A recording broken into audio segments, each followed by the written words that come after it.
Hey listeners, just jumping in quickly before the podcast to notify you about the BodyTrack Academy educational webinars that we have available via Eventbrite. We cover a variety of topics ranging from oncology, musculoskeletal rehab, neurological rehab, mental health, performance and much more, all of which you can access 24/7.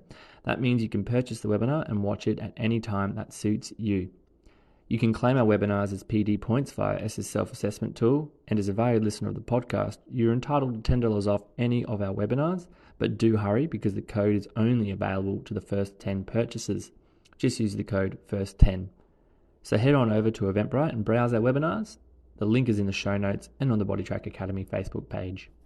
I'd like to begin this podcast by acknowledging the Yagara and the Turrbal people as the traditional custodians of Meanjin, the lands on which our podcast is recorded. We pay our respects to elders past, present, and emerging.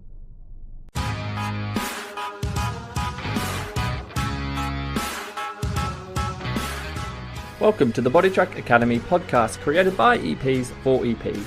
The podcast will take you on an in-depth understanding of everything an EP is faced with on a day-to-day basis, including clinical, personal, and business practices to ensure you become the best practitioner possible. If you enjoy the podcast, make sure you like, share, follow us on whatever streaming service you use to ensure the message spreads and you are notified of any new podcasts or educational resources available to you. Furthermore, if you're not already part of our online academy, head over to Facebook and join the BodyTrack Academy. Happy listening. Welcome to another episode of the BodyTrack Academy podcast. I'm your host, Dan Harth, and I'm joined today by Caitlin Clark, our exercise oncology specialist. Caitlin, welcome to the pod. Thanks, Dan. Thanks for allowing me back. Always. Now, we're being our exercise oncology specialist. Today's podcast is going to be all about oncology, and in particular, we're talking about prehab. So before we get into the pod, though, I thought we'd change things up here at the Academy and ask a question at the start of our podcast, which will unveil the answer at the end, or probably in between the podcast as well along the lines, because for those active listeners, it should come out during our conversation. But the question is going to be, at what stage of the cancer care continuum is most recommended to start with a cancer care patient? So stay tuned throughout the podcast to hear the answer at the end. But moving on to today's topic, we understand there's going to be a lot of importance on prehab for a joint replacement or an upcoming surgery. Caitlin, today we're going to pick your brain about the emerging evidence around prehab for different cancers, but per se, or going through oncology. So I wanted to start by going through, what does prehab for cancer treatment actually look like?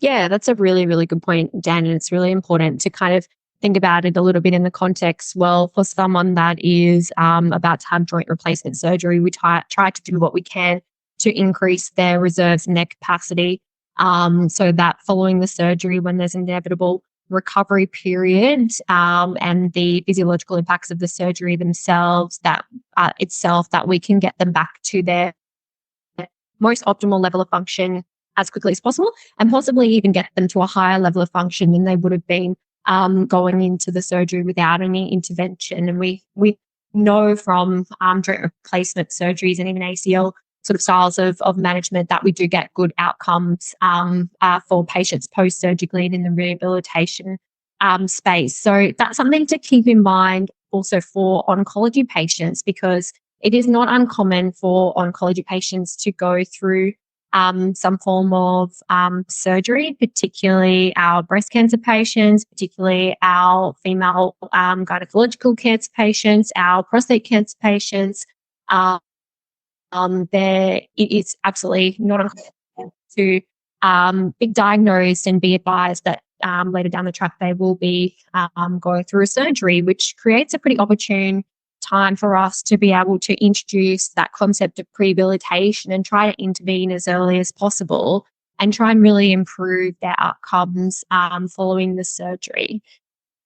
Outside of the context, sorry, Dan, outside of the context of surgery, we can also gain benefits for other types of treatment as well. So So for our medical medical oncology types of treatments, so chemotherapy, interventions, immunotherapy, similar sorts of things, trying to intervene as early as possible in reserves, because prehabilitation is really about trying to create an extra physiological buffer so that we have higher reserves for the recovery period post-surgically as well. So theoretically, we're creating a little bit more capacity that can then account for post-surgical decline, post-surgical atrophy, inevitable decline that can occur, to then improve their outcomes following surgery, and hopefully they will be in a fairly good state to recover optimally, and with minimal side effects. Yeah. Yeah. Okay, great. That was sort of where I was going to lead to. Have you noticed, was there any evidence showing a difference between prehab for a cancer surgery versus prehab for cancer treatment, such as going through the various different forms of, say, radiation or chemotherapy? Is there a difference that's known in the literature, or is it as a general prehab for both are going to be good outcomes? Yeah, and it'll just be a little bit different in terms of the timeline. So, for example, for a breast cancer patient, they may have something called neoadjuvant chemotherapy. So they might start with chemotherapy, and then leading into surgery. So it might be a lumpectomy or a mastectomy. And then that is followed potentially by radiation as well. It just depends on the individual, at the individual's diagnosis, staging, etc., as to their treatment timeline. So if we use that example of chemotherapy for 12 weeks, and then surgical intervention, and then in the fairly soon after commencing radiation. If we see this patient kind of fairly soon after diagnosis and they're just about to start chemotherapy, we can really kind of get them started with the intervention. They're aiming for strength hypertrophy kind of outcomes, really trying to get them orientated with starting a strength program as soon as possible. So that's in place, getting started, really trying to maintain and as much lean muscle mass and bone mineral density throughout their treatment as possible. If they haven't already started strength training, if they have, then you might just reorientate it a little bit more and maybe just try and optimize what they're already doing.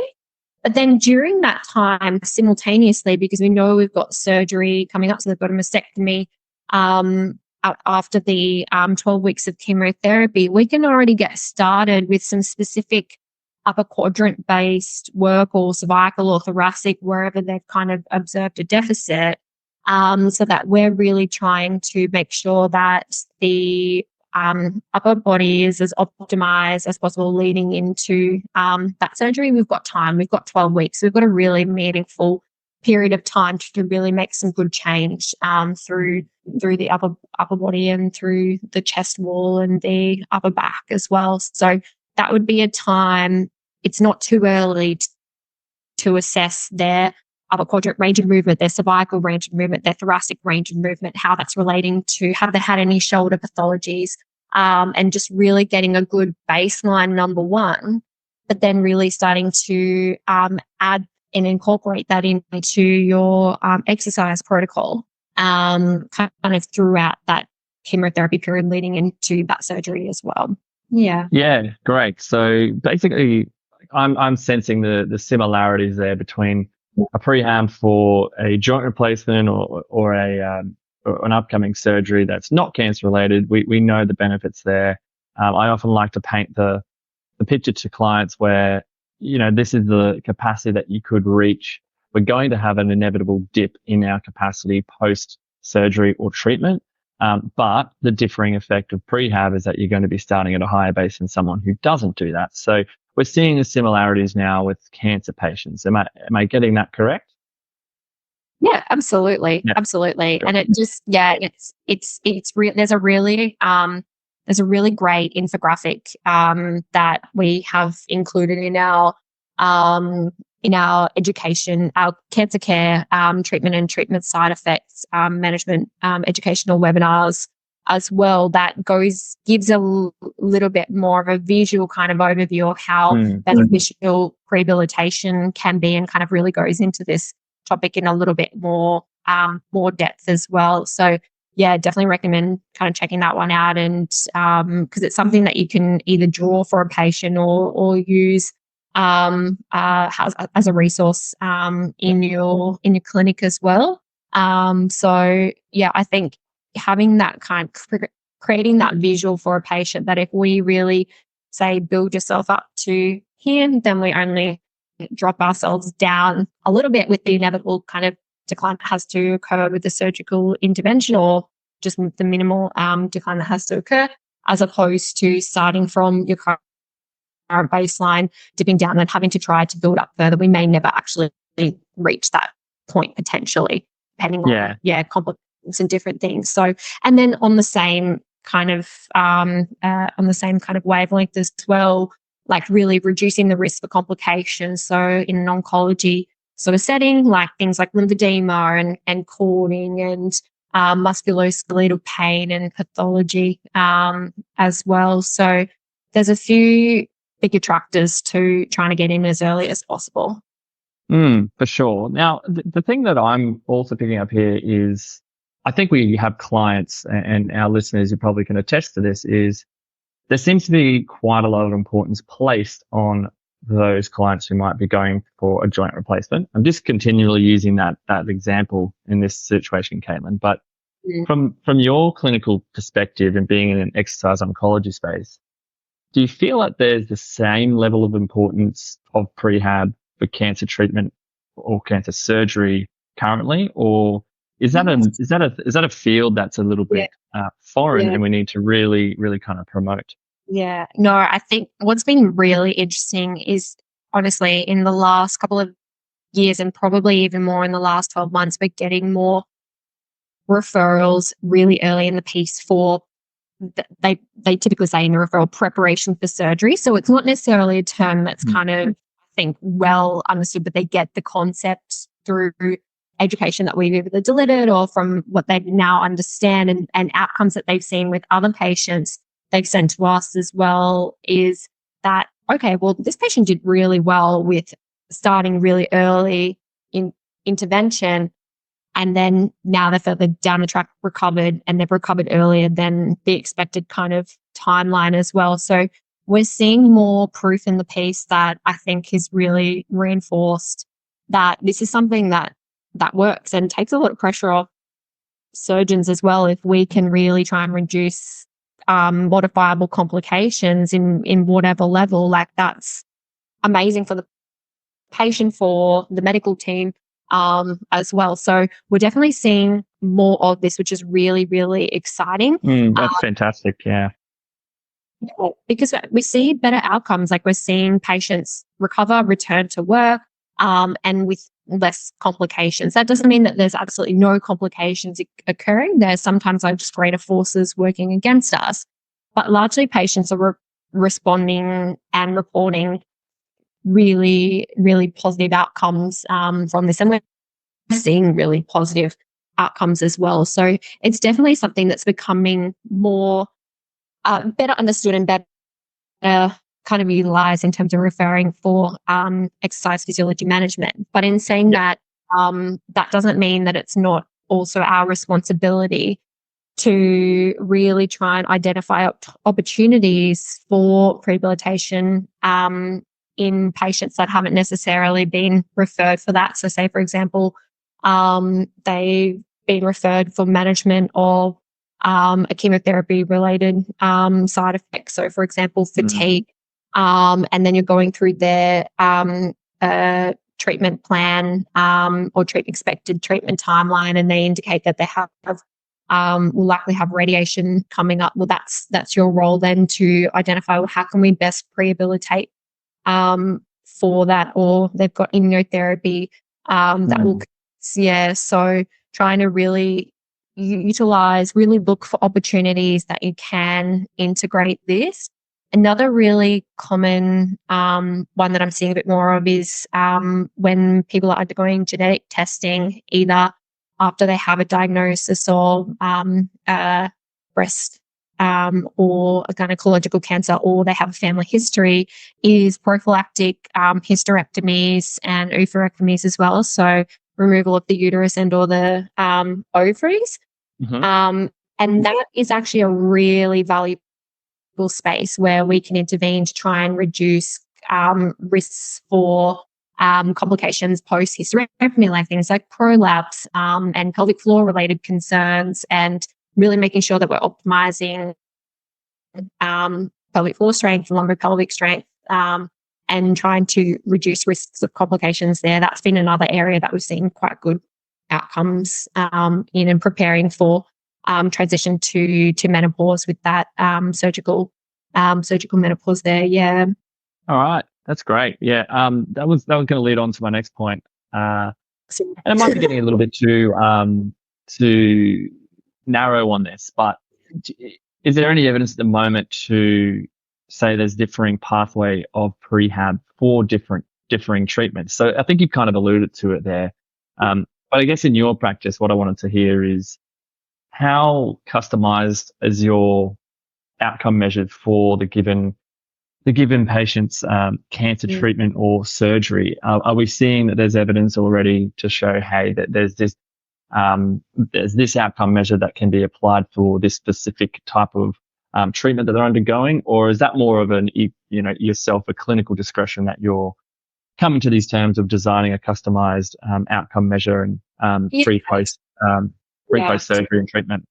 Yeah, well, that definitely distills more so down to understanding the physiology of different treatment types and their consequences. So ultimately, for something, say, like a prostatectomy, so the removal, if it's a radical prostatectomy, like the removal of the prostate and intervention with urinary control, well, what does that kind of mean in terms of what do we need to do for a male versus a female? Utilizing your understanding of physiology and the impacts of that, and understanding what the procedures are surrounding the surgery will really kind of inform what you need to be looking for in each individual patient, because cancer is a really broad area where there's so many different cancer types, so many different treatment types within those cancer types, and then subtypes as well, which means it's going to be really, really variable. So the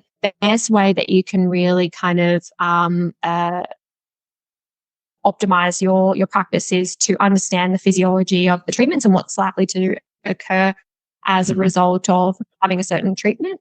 So for example, like radiation, so radiation burns or fibrosis, which can reduce range of movement. Okay, well, let's assess baseline range of movement and understand where this person is at. Maybe they need to have a bit more improvement before they undergo the radiation, where they're likely to have further decline in their range of movement. So it does probably more so distill down to, just really understanding the treatment types and what the implications are. So kind of identifying the, like you said, identifying the deficit that the treatment or the surgery is going to produce, and then having a good physiological understanding of that, and then working back from there, really, isn't it? To find out your objective and your subjective assessments that are appropriate for that person, and applying that pre and post. Yeah, fantastic. Hey, thanks for taking the time to listen to our podcast, and we hope you're learning a lot in this particular episode. Just a shout out to our sponsor, HGG Performance, which provide very high quality, innovative gym equipment and custom fit outs to enable you to pivot your potential and smash your performance and rehab goals. They are world renowned for their innovative creations in the gym accessory space, including the best-selling ISO Tib LT, Tib Bar, Wrist Axe, and Nordic Bar. And I got to say, we're using some of these equipment in our clinic and finding some great results. Used by professional sports teams, athletes, and coaches worldwide, as well as the military, health practitioners, and apparently even Joe Rogan uses their gear. HGG is a proudly Aussie-owned company that makes all their gym equipment at their Gold Coast HQ. And our partnership with them, we are stoked to offer you 10% discount on any product with the code BODYTRACK10, so you can experience what all the hype is about yourself. So jump over to their website, go to the checkout, punch in the code of BodyTrack10 to get 10% off on any of their great innovative gym equipment and start using today. Thanks very much. There is more research. There has been more research coming out, and in really recent times, there's been more research, particularly in the breast and prostate cancer kind of spaces, about that have kind of looked at different rehabilitation interventions. So there's a little bit more objective sort of stuff that you can use as a little bit of a guide if you're really unsure, as well, to kind of really help inform you there. But it's still very much an emerging space within the oncology space. It doesn't really, there's not evidence out there for every single kind of cancer type and different intervention, or how you would really kind of best approach things. So look for the research for sure to really kind of understand, okay, well, this is what we know to have really good efficacy in terms of outcomes, because some rehabilitation interventions for different treatments will be more effective than others. So definitely do your research, but yeah, coming back to your clinical research, clinical reasoning around what and why. Yeah, for sure. And just really quick side question here: best place for you to get that research? Where would you head?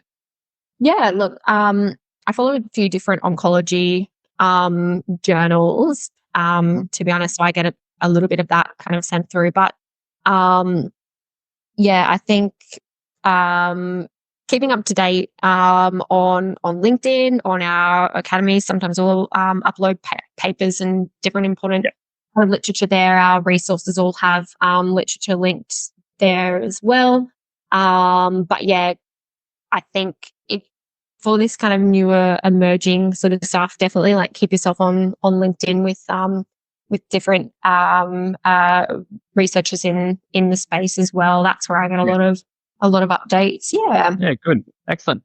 We're going to talk into some case studies now, Caitlin. So anything specific for the experiences that you've had with cancer care patients going through this journey of prehab, then getting treatment, and then seeing them post? Can you just talk us through, I guess, maybe it's a specific case that you have about the subjective and objective analysis that you did, knowing when their treatment was coming up, and then what impact and results you saw after as well? Yeah, for sure. And there was actually a case conference that I did with ESSA, which I think is on their website, which is free access there as well, that goes into a lot of detail about this. So definitely recommend kind of checking that one out and going and spending the time to kind of go through that, because it really steps it all the way through from meeting the patient to reviewing them long term and maintenance as well. So check that one out for a little bit more detail. But to summarize, I'll give you an example of a breast cancer patient who came to me during chemotherapy and was preparing for a bilateral mastectomy. And then during the chemotherapy, after she'd had genetic testing, found out that she had a BRCA mutation, so was also going to have a hysterectomy and an oophorectomy. So we did a lot of different screening there for this patient initially around range of movement, around history of her gestations and her pregnancies as well in relation to preparation for the hysterectomy. We did a pelvic floor screening tool and just tried to understand if there was any risk factors there for her. And she was actually hypermobile.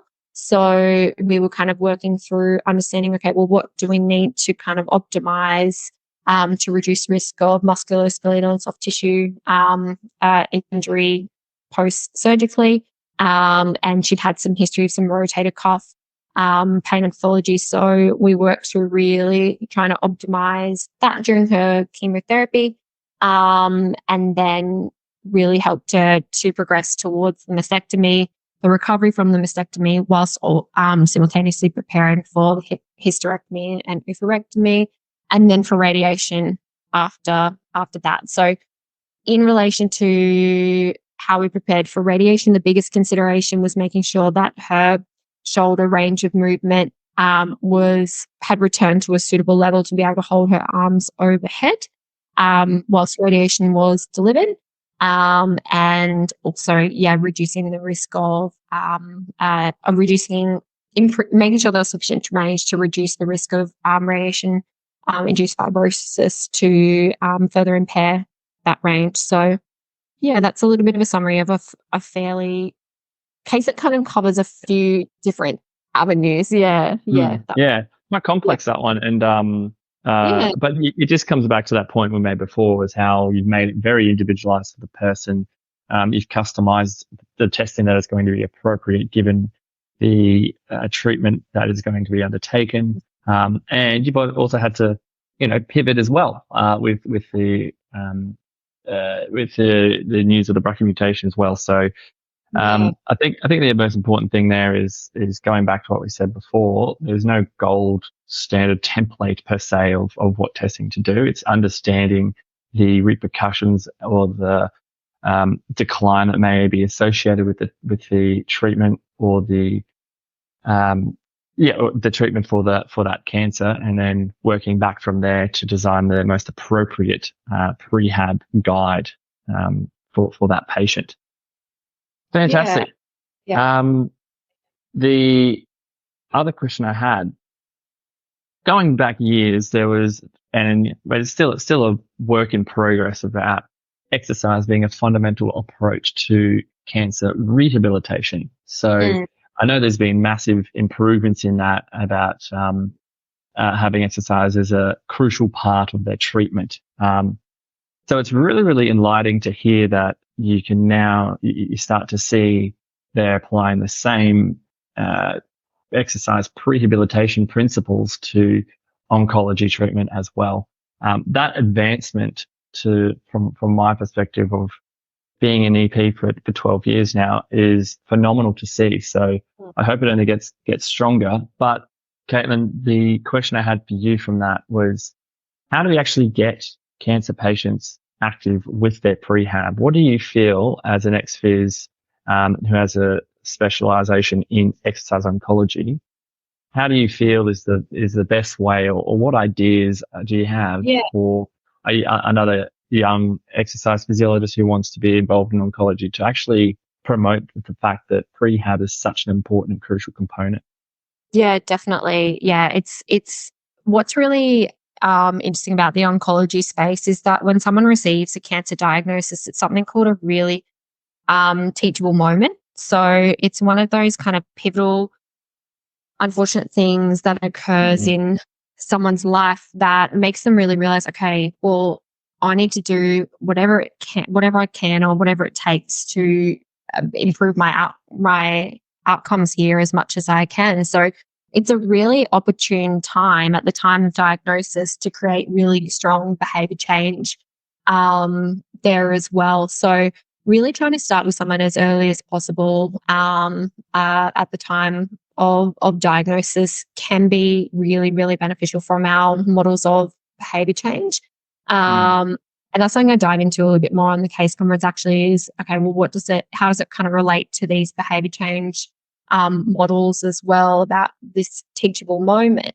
But I think ultimately it also comes down to educating and promoting that earlier intervention there's research to say that really does improve outcomes from not only a rehabilitation point of view, but also survival outcomes as well in some cases. So it's a really, really powerful tool and a really powerful thing. And that's an important thing to leverage in terms of motivation, is that this is not just exercising for the great benefits that can be achieved for physical and emotional well-being. This is for clinical outcomes at the end of the day. So something we know particularly from prostate cancer for men who are about to commence ADT, for men that start with immediate exercise at the onset of ADT, have significantly better outcomes than men that wait till after.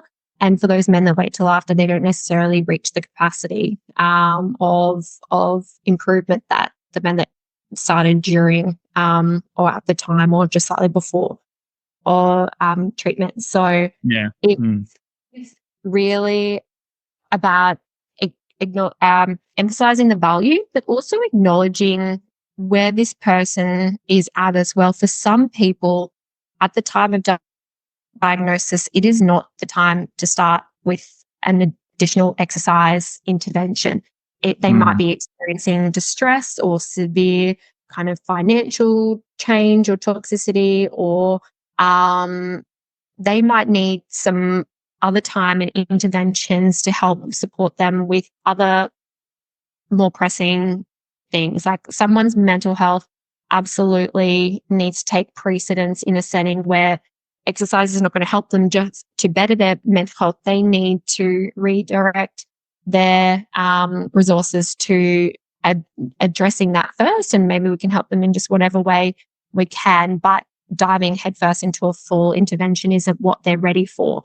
So making sure you're evaluating the individual circumstances. In those cases, you would definitely be still trying to find ways for that person to be able to try and access and complete as much exercise as they're capable of. But it is also coming down to, well, what's their stage of readiness? Like, we're going to get the best outcomes from someone who is at the appropriate stage of readiness. So evaluating that is another really, really meaningful way to really get good engagement and get good long-term outcomes as well. Yep. No, that's really well said. And I think it's more people like yourself that are advocating for this and really stepping forward and pioneering the exercise and oncology space is, I think, what is going to get that message even louder and clearer. That prehab is just as vital as any kind of rehab. We often find that it has to take something for then people to maybe have a behavior change. But the earlier that we get that, then the better success and outcomes post all the treatment and side effects that we know are well aligned with that.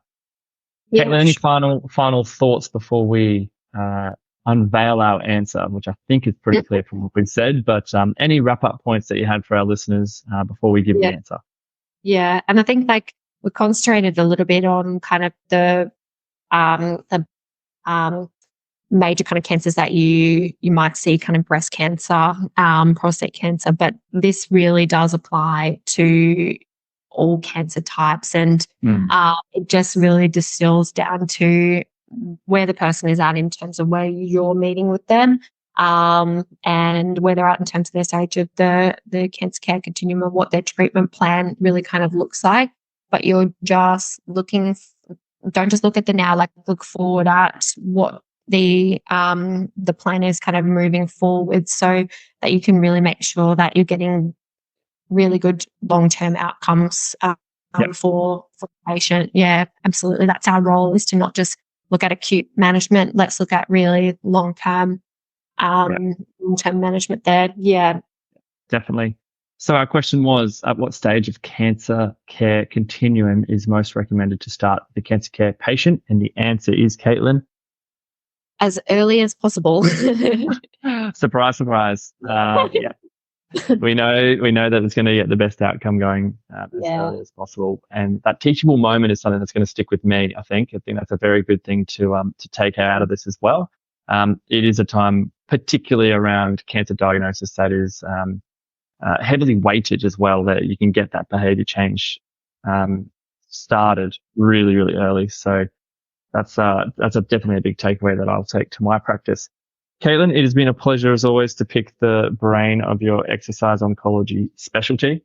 And I'm sure, again, we'll have another podcast coming out within the oncology space with the emerging evidence always happening. Yeah, absolutely. Well, thank you again, Dan. Thanks for having me. No problem. Thank you.